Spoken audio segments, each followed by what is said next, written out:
ನಮಸ್ತೆ, ನಾನು ನಿಮ್ಮ ಆಶಾ ಪ್ರಕಾಶ್ ಮಾತಾಡ್ತಾ ಇದ್ದೀನಿ. ಎಲ್ಲರೂ ಹೇಗಿದ್ದೀರಾ? ನಾನು ಚೆನ್ನಾಗಿದ್ದೀನಿ, ನೀವು ಚೆನ್ನಾಗಿದ್ದೀರಾ ಅಂತ ಅಂದ್ಕೊಂಡಿದ್ದೀನಿ. ಯಾರು ಫಸ್ಟ್ ಟೈಮ್ ನಮ್ಮ ವಿಡಿಯೋ ನೋಡ್ತಾ ಇದ್ದೀರಾ, ಪ್ಲೀಸ್ ಲೈಕ್ ಮಾಡಿ, ಶೇರ್ ಮಾಡಿ, ಸಬ್ಸ್ಕ್ರೈಬ್ ಮಾಡಿ.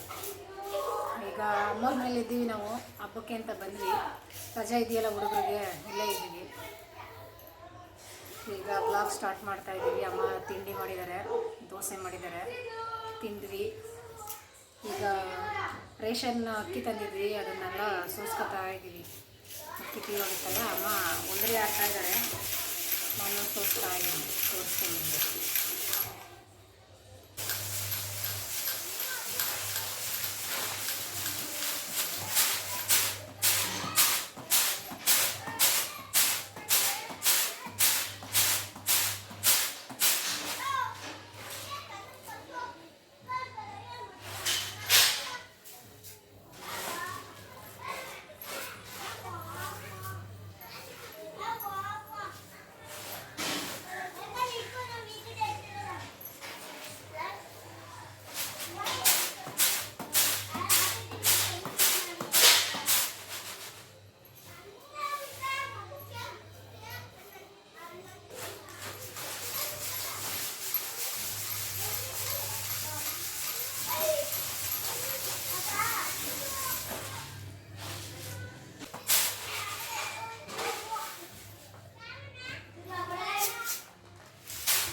ಫ್ರೆಂಡ್ಸ್, ಇವತ್ತು ನಾವು ನಮ್ಮ ಅಜ್ಜಿ ಊರಲ್ಲಿದ್ದೀವಿ.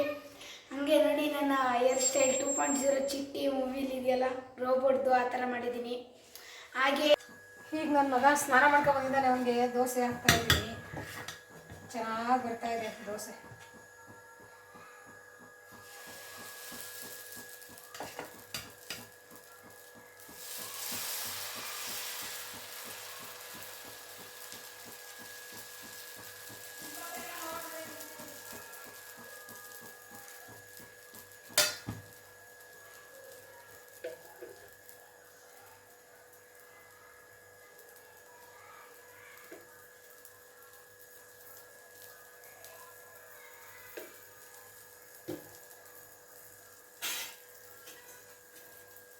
ಆಲ್ರೆಡಿ ಒಂದು ದೋಸೆ ಹಾಕಿದ್ದೀನಿ, ಚೆನ್ನಾಗಿದೆ.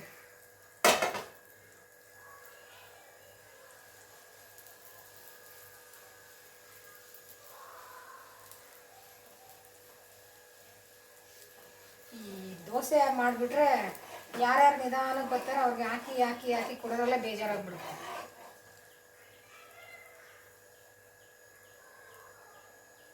ಒಂದ್ಸಲ ಬರೋದಿಲ್ಲ ಈ ಹುಡುಗರು, ಆಟ ಆಡೋಕೆ ನಿಂತ್ಕೊಬಿಟ್ರೆ. ಈ ರಜಾ ಇರೋದ್ರಿಂದ ಯಾವಾಗ ಬರ್ತಾರೋ ಅವಾಗ ಹಾಕ್ಕೊಡ್ಬೇಕು.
ದೋಸೆ ಮಾಡಿದೆ, ಈಗ ಕೊಡ್ತಾ ಇದ್ದೀನಿ ಅವನಿಗೆ. ತಗೊಳ್ಳ, ಮತ್ತು ಅಕ್ಕಿ ಸೋಸೋಕೆ ಹೋಗ್ಬಿಡ್ತೀರಿ.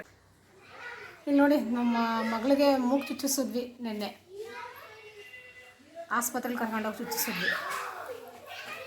ನಮಗೆಲ್ಲ ನಮ್ಮ ಅಮ್ಮನೇ ಚುಚ್ಚಿರೋದು, ಮತ್ತು ಇಲ್ಲಿ ಸೈಡು ಮತ್ತು ಮೂಗೆಲ್ಲ ನಮ್ಮ ಅಮ್ಮನೇ ಚುಚ್ಚಿರೋದು. ನಮ್ಮಮ್ಮ ಮೂಗೆ ಇದು ಮಕ್ಕಳಿಗೆಲ್ಲ ಕಿವಿ ಚುಚ್ಚಿಕೊಡ್ತಾರೆ, ಚಿಕ್ಕ ಮಕ್ಕಳಿಗೆಲ್ಲ. ಎಳೆ ಮಕ್ಳುಗಳು ಹುಟ್ಟಿರ್ತಾರಲ್ಲ ಅವ್ರಿಗೆಲ್ಲ ಅವ್ರ ಕೈಯಲ್ಲಿ ಗಾಯ ಆಗೋದಿಲ್ಲ, ತುಂಬ ಚೆನ್ನಾಗಿ ಚುಚ್ತಾರೆ. ಯಾವಾಗಾದ್ರೂ ನಿಮಗೆ ತೋರಿಸ್ತೀನಿ ಯಾವ್ದಾರ ಮಗುಗಿನದು ಚುಚ್ತಾರಲ್ಲ ಅವಾಗ. ನಮಗೆಲ್ಲ ಅವರೇ ಚುಚ್ಕೊಟ್ರು, ನಮಗೇನು ಒಂದು ಗಾಯ ರೀತಿಯೂ ಆಗಲಿಲ್ಲ, ಏನೂ ಆಗಲಿಲ್ಲ. ನೋಡಿ ಎಷ್ಟು ಚೆನ್ನಾಗಿದೆ. ಯಾರಿಗೆ? ಹಾಂ, ಇವಳಿಗೂ ಪಾಪು ಆಗಿದಾಗ ನಮ್ಮಮ್ಮನೇ ಕಿವಿ ಚುಚ್ಚಿರೋದು ಇವಳಿಗೆ. ಎಷ್ಟು ತಿಂಗಳಿಗೆ ಚುಚ್ಚಿಸೋದು ಇವಳಿಗೆ? 5 ತಿಂಗಳಿಗೆ ಕಿವಿ ಚುಚ್ಚಿಸಿದ್ವಿ.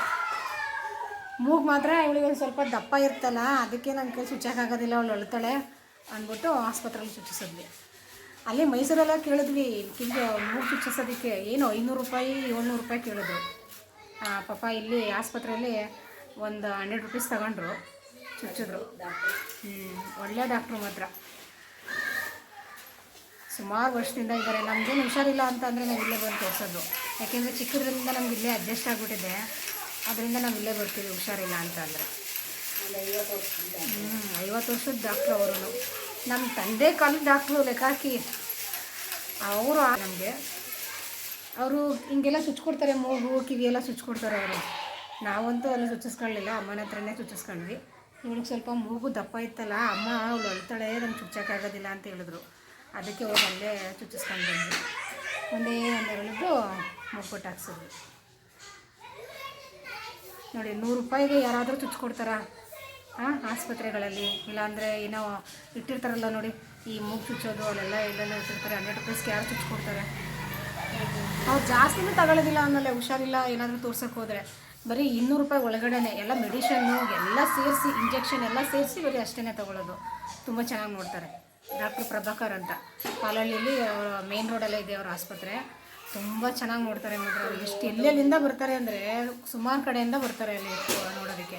ಮತ್ತು ಕೆಮ್ಮು ದಮ್ಮು ಮತ್ತು ದಮ್ಮೆಲ್ಲ ಇರುತ್ತಲ್ಲ ನೋಡಿ, ಅಲ್ಲಿ ತುಂಬ ಚೆನ್ನಾಗಿ ಟ್ರೀಟ್ಮೆಂಟ್ ಕೊಡ್ತಾರೆ. ಎಲ್ಲರೂ ಬರ್ತಾನೆ ಇರ್ತಾರೆ. ಈಗೆಲ್ಲ ಟೋಕನ್ನು ಬೆಳಗ್ಗೆಯಿಂದ ಸಂಜೆ ತನಕ ಟೋಕನಲ್ಲಿ ನೋಡ್ತಾರೆ. 100 ರೂಪೀಸ್ ಟೋಕನ್ ತಗೋತಾರೆ, ಮತ್ತು ಅವರು ಏನೇನು ಚಾರ್ಜ್ ಇದೆ ಅದನ್ನು ಮಾಡ್ತಾರೆ. ನಮಗೆ ಪಾಲಹಳ್ಳಿಯವ್ರಿಗೆ ನೈಟು ಫ್ರೀ, ಟೋಕನ್ ಏನಿಲ್ಲ, ಫ್ರೀ ನೋಡ್ತಾರೆ. ಇಂಜೆಕ್ಷನ್ನು ಟ್ಯಾಬ್ಲೆಟ್ ಏನಾದ್ರು ಕೊಡ್ತಾರಲ್ಲ, ಅದಕ್ಕೆ 200 ರೂಪಾಯಿ ಒಳಗಡೆ ಅಷ್ಟೇ. ಈ ಮೈಸೂರು ಕಡೆ ಬೇರೆ ಕ್ಲಿನಿಕ್ಗಳಿಗೆಲ್ಲ ಹೋದರೆ 1,000 1,500 ಬರೆದು ಕೊಡ್ತಾಯಿರ್ತಾರೆ. ಇವ್ರು ಆ ಥರ ಏನಿಲ್ಲ, ತುಂಬ ಚೆನ್ನಾಗಿ ನೋಡ್ತಾರೆ. ನೋಡೋಣ, ಇವಳಿಗೆ ಚುಚ್ಚಿಸಿದ್ದೀನಿ, ಗಾಯ ಆಗುತ್ತೋ ಇಲ್ವೋ ನೋಡಬೇಕು ಮುಂದೆ ಏನಾಗುತ್ತೆ ಅಂತ. ಮುಟ್ಬೇಡ ಅಂತ ಹೇಳಿದ್ದೀನಿ ಇವಳಿಗೆ, ಮೂಗು ಪದೇ ಪದೇ ಮುಟ್ಟಿದ್ರೇ ಅದು ಗಾಯ ಆಗೋದು. ಈ ಏನಂತಾರೆ ಅದನ್ನು, ಏನಂತಾರೆ ಮಮ್ಮಿ ಅದು ಮೂಗು ಮೇಲೆ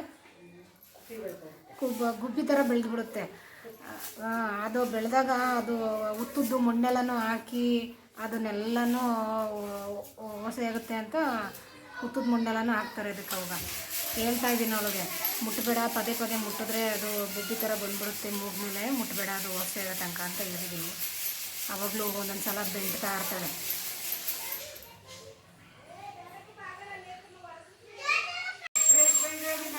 ನೋಡಿ ಫ್ರೆಂಡ್ಸ್, ನಮ್ಮ ಅಜ್ಜಿ ಅವ್ರ ಬೆಸ್ಟ್ ಫ್ರೆಂಡ್ ಬರ್ತಾ ಇದ್ದಾರೆ. ಇವ್ರ ಹೆಸರು ಮಾದೇವಮ್ಮ ಅಂತ. Bestest friend. ಹೌದಾ? ಸರಿ. ನೋಡಿ, ಹಳ್ಳಿ ಕಡೆ ಆದರೆ ಮನೆಗೆ ಏನಾರ ಕೆಲಸ ಎಲ್ಲ ಮುಗಿದ್ಮೇಲೆ ಹಿಂಗೆ ಕೂತ್ಕೊಂಡು ಮಾತಾಡ್ಕೊಂಡು ಟೈಮ್ ಪಾಸ್ ಮಾಡ್ಕೋಬೋದು. ಸಿಟಿ ಕಡೆ ಎಲ್ಲ ಯಾರು ಮನೆ ಪಕ್ಕ ಇದ್ರೂ ಯಾರು ಅವ್ರೆ ಅಂತಲೇ ಗೊತ್ತಾಗೋದಿಲ್ಲ. ಅವ್ರವ್ರ ಮನೇಲಿ ಕದಾಕ ಗೂಬೆ ಥರ ಇರ್ತಾರೆ.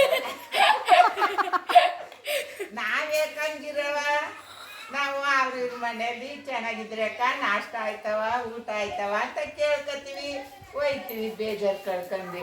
ಅವು ಯಾವ ಅಮ್ಮ ಹೇಳ್ದಂಗೆ ಹಿಂಗೆ ಕದಕಂದು ತಿನ್ಕೊಂಡು ಒಳಗಿರ್ತೀವಿ. ಅವ ಅಮ್ಮ ಹೇಳ್ದ ಸರಿ ಅಂತಾರೆ, ಅದಕ್ಕೆ ಬೋದರ ನನ್ನ ಏನವ ಸಿಟಿಯವ್ರ ಬಗ್ಗೆ ಹೇಳೋದು.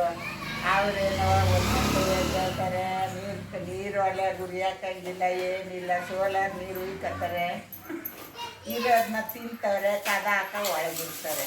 ನಾವು ಒಳ್ಳೆಯವರು, ಏನಿಲ್ಲ, ಒಂದು ಸೊಪ್ಪು ಕುಯ್ಕೊಬರ್ಬೇಕು, ಸೌದೆ ಎತ್ಕೊಬರ್ಬೇಕು, ನೀರು ಕಟ್ಕೋಬೇಕು, ಉಯ್ಕೋಬೇಕು, ಕಷ್ಟ ಅದೇ ನಮಗೂ. ಆದರೆ ಅವ್ರಿಗೆ ಸಿಟಿ ಕಲಿಯೋದು ಅಷ್ಟು ಕಷ್ಟ ಇಲ್ಲ. ಜುಡಿಯಮ್ಮ ನಮ್ಮ ಕೈ ಗೆಯೋಕ್ಕಾಗಲ್ಲ, ಗೆತ್ತಕ್ಕಾಗಲ್ಲ, ಎಳ್ತಾ ನೋವು. 5-6 ವರ್ಷದಿಂದ ಕೂತಿದ್ದೀನಿ. 600 ರೂಪಾಯಿ ಪಿಂಚಿನ ತಗೊಂಡು ಜೀವನ ಮಾಡಬೇಕು. ನಮ್ಮ ಕಷ್ಟ ಸುಖ ನೋಡೋಕ್ಕೆ ಯಾರೂ ಇಲ್ಲ. ಇರೋಳು ಒಬ್ಬಳು. ಆ ಕಡೆಯಿಂದ ಏನಾರು ತಿಂತೀನಿ ಬೀದಿಲಿ ಒಂದು ರೌಂಡ್ ಬರ್ತೀನಿ ಕುಂತಿರ್ತೀನಿ ಮಾತಾಡ್ತೀನಿ ಮನೆಗೊಯ್ತೀನಿ ಇರೋದು ಆಮೇಲೆ ಗಂಜೆ ಕುಡಿಬೇಕು ಕುಡ್ಕೊತೀನಿ ಮನೇಲಿ ಇರ್ತೀನಿ ನಮಗೆ ಯಾರು ತರೋರಿಲ್ಲ ಕೊಡೋರಿಲ್ಲ ಒಂದೊಂದು ಗಳಿಗೆ ಇಲ್ಲಿ ಬಂದು ಕುಂತ್ಕೊತೀನಿ ಮಾತಾಡ್ತೀನಿ ಮನೆಗೆ ಹೋಯ್ತೀನಿ ಅಷ್ಟೇ ನನ್ನ ಕಷ್ಟ ಎಷ್ಟು ಹೇಳಿದ್ರು ತೀರ ಇಲ್ಲ ಯಾರಿಗೇನು ಹೇಳವ